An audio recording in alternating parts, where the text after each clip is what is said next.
Welcome to HSBC Global Viewpoint, the podcast series that brings together business leaders and industry experts to explore the latest global insights, trends, and opportunities. Make sure you're subscribed to stay up to date with new episodes. Thanks for listening, and now on to today's show.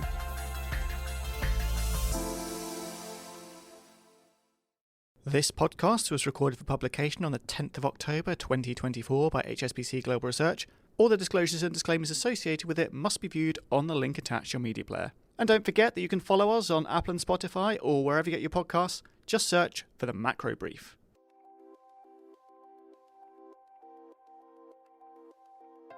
Hello, I'm Aline Van Dyne in New York, and welcome to the Macro Brief. On today's podcast, we're going to be looking at what's behind the rally in gold. Over the past few months, gold prices have pushed to new highs, hitting a record price of just under $2,700 per ounce at the end of September. So with geopolitical risks, loosening central bank policy, fiscal risks, and of course the fast approaching US election all contributing, where could prices go from here? To find out, I'm joined in the studio by Jim Steele, our Chief Precious Metals Analyst, who's been watching the gold market for decades.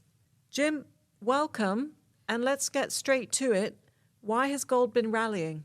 Thank you for having me, Aline. There's a number of factors that have driven the gold market higher. The same 8 to 12 factors actually drive the gold market year after year. The trick in analyzing the gold market and trying to figure out where the price trends are is in which factors are motivating the market and how severe are they. Well, geopolitics has been elevated in the last few years. It's gone from basically lower level in the pack right to up front, and it's probably the principal driver of the market now. This goes back to even before the invasion of Ukraine, but has increased with the Middle East, and of course, tensions and rivalries in East Asia. That's, I think, the principal reason. But a close seconds are the deterioration in fiscal balances, up until now, relatively high inflation, financial market uncertainties, and other related issues pertaining to geopolitical risks, such as, for example, trade frictions and things like that. This has produced a sort of cocktail that's really driven the market higher. You mentioned that there's a lot of different factors contributing. Does that mean the strength of gold, the extent of the rally, has been a bit of a surprise if there hasn't been one really strong catalyst? Well, yes, I think it has. And in fact, you can trace really the etymology of this current move higher to late 2022, when we got an extraordinary amount of central bank buying, along with a lot of retail coin and bar buying. That retail coin and bar buying has since receded, and to some degree the central bank buying has as well. But other things have moved in to take its place. And even, I think, seasoned observers of the market have been surprised by the robustness and the longevity of this rally. Let's put it into some historical context, because as we all know, history is one of your most favorite subjects. This has happened before in the sense that we've had record highs. Just explain where we are in a historical context. Yes, indeed. So gold is now, as you said, somewhat below $2,700 an ounce. And that's a nominal high, a record high. Now, which got a great deal of press and is helping sustain the rally. Now, in 1980, January of 1980, which I remember, gold got to $850 an ounce. Well, translated into inflation-adjusted terms, basically, that's well above $3,200 an ounce. And depending upon which inflation measure you use, CPI or PCE or whatever, it could even be as closer to $3,400. So there is certainly historical precedence for the market to be at least $500 above where it is now. And the question is, will it move another $500? And before we answer that, Jim, what were the drivers in 1980? Was it similar to that mix that you've described when we started chatting? Yes, but to a much greater degree. The geopolitical risks was more along the lines of U.S.-Soviet rivalry. At that time, the U.S. appeared to be on the losing side of the Cold War. We know that's not how it ended, but the U.S. and its allies were on the defensive very much at that time, post-Vietnam era. In addition to that, we had double-digit inflation all across the Western world and absolutely rampant inflation in what was then called the Third World. It is now called the non-OECD or the emerging world. Fiscal imbalances were also poor, but maybe not as bad as they are now. But unemployment was also double-digit. And in fact, for those economic historians out there, that's where the term stagflation came from, a combination of stagnant growth and inflation. Now, as bad as things may be now, and I'm not arguing that they're rosy in all aspects, we're certainly nowhere near what the conditions that we were in 1980 by any means. And that might argue that the gold market will not get to where we were back then. Right. So on that point exactly, Jim, what lies ahead? Some further possible gains? Is it going to turn around? What's going to be driving gold in the next year? Well, I think we have to look at what is likely to sustain the market and what is the longevity of that, of those factors. Certainly, debt to GDP ratios appear to be continuing to go higher. And the U.S. is a big offender in that regard, but not the only one. And no one has come up with a credible policy in any of the OECD world really to rein them back. Not looking at any particular country, but we all seem to be in the same boat as far as that goes. So that's supportive. The other thing, too, is according to a recent World Economic Forum report and survey, central bankers and others are still looking for elevated geopolitical risks. And that has actually superseded inflation, in their view, as the number one threat to world growth.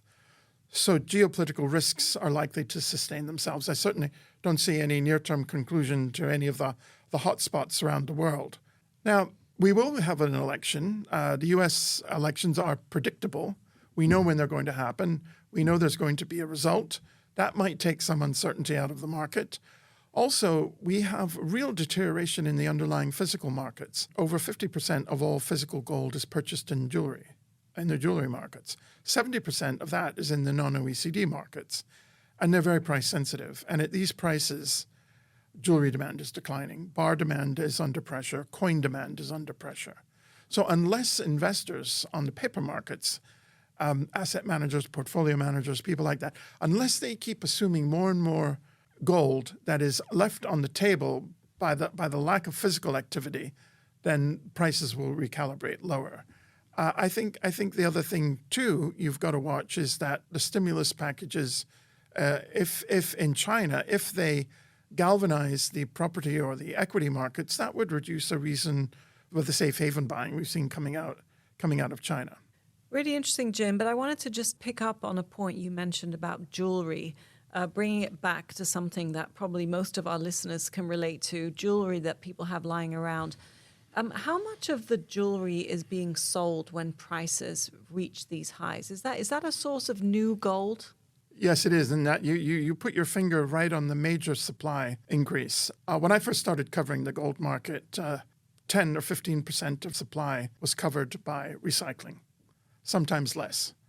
As prices have risen and central banks have ceased to sell gold and they're buyers of gold now, we've seen recycling has catapulted into the second place. And it's not a rival to mining, but it's a large secondary source. And as prices have gone up above 2,000, which they're well above now, we've definitely seen an increase in recycling, the handing in of old gold. And not only that, but coins and bars are being handed in as well.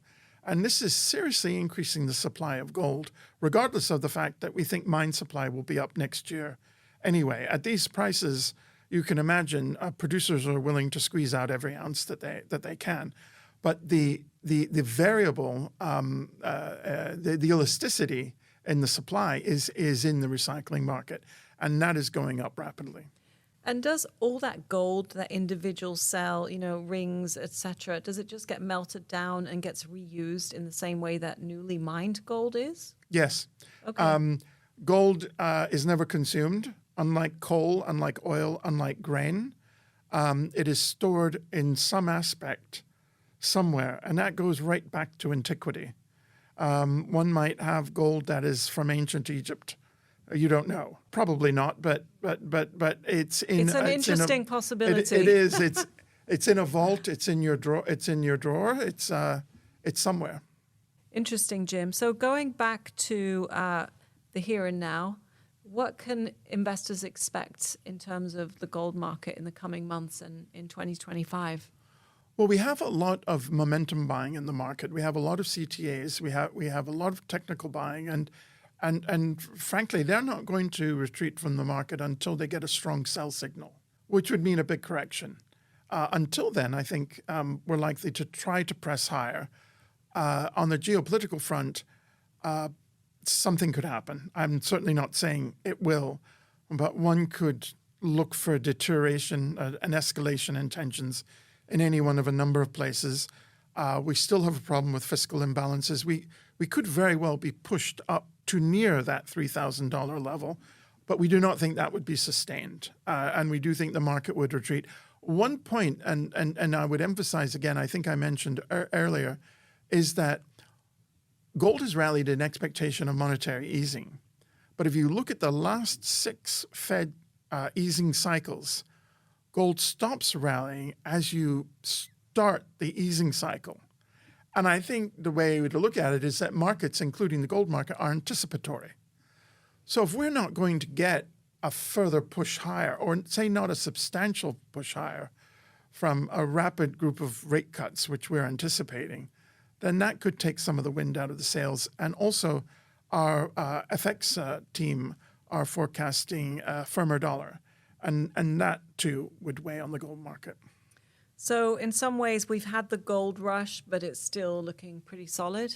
Yes, I think the vast bulk of the rally is in. It's always very hard to call a top, but there's a life in the market yet.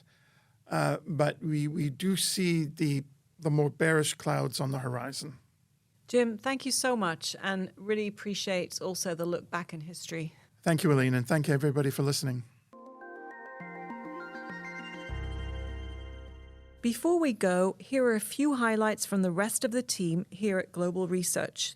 Now, as we just mentioned, geopolitical risks are elevated given the conflict in the Middle East, and oil prices have risen by around $8 a barrel since Iran's attack on Israel.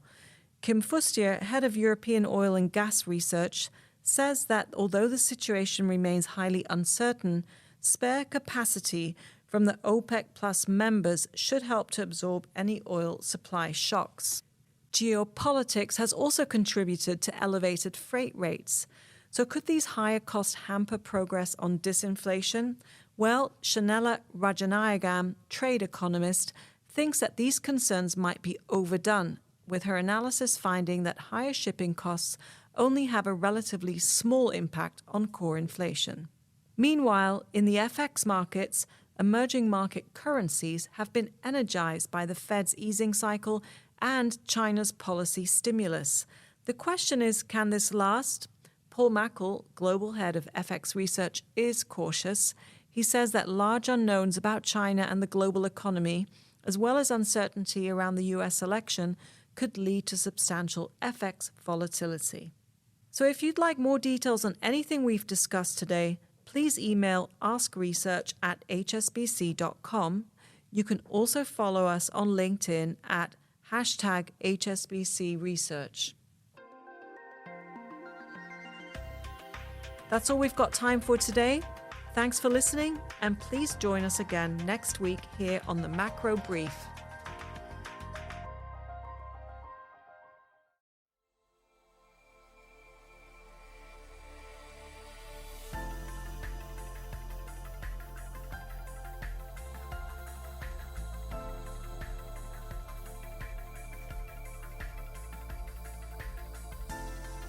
Thank you for joining us at HSBC Global Viewpoint. We hope you enjoyed the discussion. Make sure you're subscribed to stay up to date with new episodes.